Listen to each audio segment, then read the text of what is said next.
Hi guys, welcome back to our channel. ఈరోజు special మా అన్నయ్య నా కోసం ఫ్రైడ్ పన్నీర్ కర్రీ అయితే చేశాడు. ఇంకా లేట్ చేయకుండా ఎలా చేయాలో చూసేద్దామా. ఫస్ట్ ఇక్కడ పన్నీర్ తీసుకోవాలి. ఇదైతే హోమ్ మేడ్ పన్నీర్, స్వయంగా మా అన్నయ్యే పన్నీర్ చేశాడు. ఈ పన్నీర్ని వీడియో క్లిప్లో చూపించిన విధంగా చిన్న చిన్నగా బాక్సుల కింద కట్ చేసుకోవాలి. ఏ మాటగా మాట చెప్పాలి కానీ బయట నుంచి తెచ్చిన పన్నీర్ కన్నా ఇంట్లో చేసిన హోమ్ మేడ్ పన్నీర్ మాత్రం చాలా స్పాంజీగా ఉన్నది. ఇప్పుడు కడాయి తీసుకుని దాంట్లో తగినంతగా ఆయిల్ వేసుకొని మనం ముందుగానే కట్ చేసి పెట్టుకున్న పన్నీర్ని కూడా వేసుకొని లో టు మీడియం ఫ్లేమ్లో అడ్జస్ట్ చేసుకుంటే ఈ పన్నీర్ని కొద్దిగా ఫ్రై చేసుకోవాలి.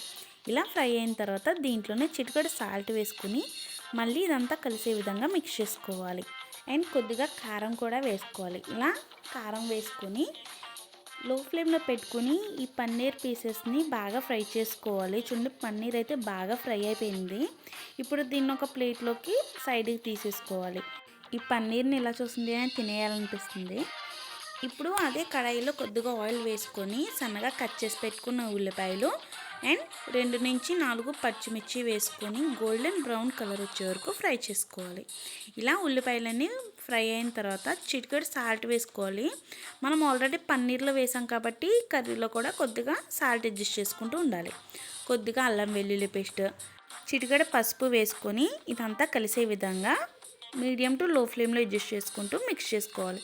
ఇప్పుడు దీంట్లోనే కొద్దిగా ధనియా పౌడర్ వేసుకొని మిక్స్ చేసుకోవాలి. ఇలా మిక్స్ చేసిన తర్వాత లైట్గా జీలకర్ర వేసుకోవాలి అండ్ మీ స్పైసీనెస్కి తగ్గట్టుగా కారాన్ని వేసుకోవాలి. ఇలా కారం వేసిన తర్వాత లో ఫ్లేమ్లో పెట్టుకుని మొత్తం అంతా మిక్స్ చేసుకోవాలి.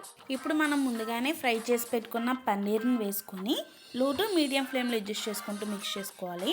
ఇలా మిక్స్ చేసుకున్న తర్వాత 2 స్పూన్స్ జీడిపప్పు పేస్ట్ వేసుకొని అంతా కలిసే విధంగా మిక్స్ చేసుకోవాలి. ఇలా మిక్స్ చేసిన తర్వాత మీ గ్రేవీనెస్కి తగ్గట్టుగా కొద్దిగా వాటర్ వేసుకొని ఇప్పుడు దీనిపైన కొద్దిగా గరం మసాలా వేసుకొని మీ దగ్గర ఫ్రెష్ క్రీమ్ అంటే ఫ్రెష్ క్రీమ్, మేమైతే ఇక్కడ పెరుగుని యూస్ చేస్తున్నాము. ఇలా పెరుగు వేసిన తర్వాత ఇదంతా కలిసే విధంగా బాగా మిక్స్ చేసుకోవాలి. ఇలా మిక్స్ చేసి ఒక 10 to 15 మినిట్స్ వరకు కుక్ చేసుకుని ఫైనల్లీ కొత్తిమీర, కరివేపాకు వేసుకుంటే tasty and special fried paneer curry అయితే రెడీ అయిపోయింది. మీరు కూడా ఒకసారి ట్రై చేసి ఎలా వచ్చిందో నాకు కామెంట్ బాక్స్లో చెప్పండి. వెళ్ళేటప్పుడు మన ఛానల్కి like, share and subscribe for more videos.